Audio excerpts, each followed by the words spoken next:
കർത്താവെ, ഇന്നത്തെ മുഴുവൻ നിയോഗങ്ങൾ അങ്ങേക്ക് സമർപ്പിച്ചുകൊണ്ട് അങ്ങയുടെ മക്കൾ പോകുന്ന വഴികൾ, ഇടപെടുന്ന വ്യക്തികൾ, സന്ദർശിക്കുന്ന സ്ഥാപനങ്ങൾ,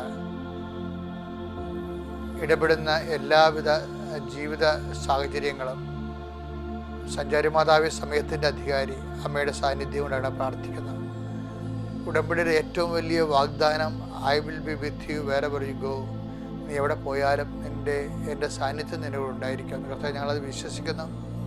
കർത്താവ്, ഇപ്പോൾ പ്രാർത്ഥനയിൽ പങ്കെടുക്കുന്ന ഈ മക്കളുടെ വലത്തും ഇടത്തും, വീട്ടിലും വഴിയിലും, ജയത്തിലും കരയിലും മോളിലും ഹൃദയത്തിലും കർത്താവിൻ്റെ ചൈതന്യവും സന്തോഷവും ഉണ്ടാവട്ടെ. കർത്താവെ, അങ്ങയുടെ മക്കൾ സ്വന്തം മെരിട്ട് കൊണ്ട് നടക്കാത്ത എല്ലാ കാര്യങ്ങളും ഇന്ന് ഇടപെടാൻ പോകുന്ന അവരുടെ ബലത്തിന് പറ്റാത്ത, അവരുടെ സ്വാധീനങ്ങൾക്ക് അപ്പുറത്തുള്ള എല്ലാ വിഷയങ്ങളും, ചിന്തിക്കാൻ പറ്റാത്ത വിഷയങ്ങൾ, നമ്മുടെ കഴിവിന് അതീതമായ കാര്യങ്ങൾ അങ്ങയുടെ തിരുസന്നിധി സമർപ്പിക്കുന്നു.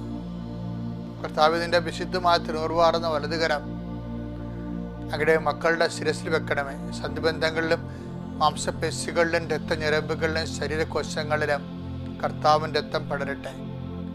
ദൈവത്തിൻ്റെ കരുണ നിങ്ങളിലേക്ക് ആവശ്യിക്കട്ടെ. ദൈവത്തിൻ്റെ കരുണ നിങ്ങളിലേക്ക് ആവശ്യിക്കട്ടെ. നിങ്ങളുടെ കാലുകൾ സഞ്ചരിക്കുന്ന, പാദങ്ങൾ സഞ്ചരിക്കുന്ന എല്ലാ ഇടങ്ങളും, ആ പാദങ്ങൾ ചെന്ന് കയറുന്ന എല്ലാ ഇടങ്ങളും, അവരോട് സംസാരിക്കുന്ന സംസാരങ്ങൾ, ഒപ്പിടുന്ന ഒപ്പുകൾ, ഡീലുകൾ എല്ലാം സമർപ്പിച്ച് പ്രാർത്ഥിക്കുന്നു. കർത്താവെ, ചില ചർച്ചകളിൽ അങ്ങയുടെ മക്കൾ പങ്കെടുക്കുന്നുണ്ട്. ആ ചർച്ചകളിൽ അങ്ങ് തന്നെ തീരുമാനം എടുക്കണം. ആ തീരുമാനങ്ങൾ നടപ്പിൽ വരുത്താൻ ഞങ്ങളുടെ കഴിവ് ഞങ്ങൾക്കില്ലെങ്കിൽ കർത്താവ്, ഞങ്ങൾ നിന്നിൽ ആശ്രയിക്കുന്നു. നിൻ്റെ കാരുണ്യം കൊണ്ട് ആ മേഖലയെല്ലാം ഇടപെടണം. കർത്താവ്, പലപ്പോഴും ഉടമ്പടിയിൽ ഇരിക്കുന്നവർക്ക് പല വിഷയങ്ങളും ലൈറ്റ് വെയ്റ്റാണ്, ഫെദർ ടച്ചാണ്.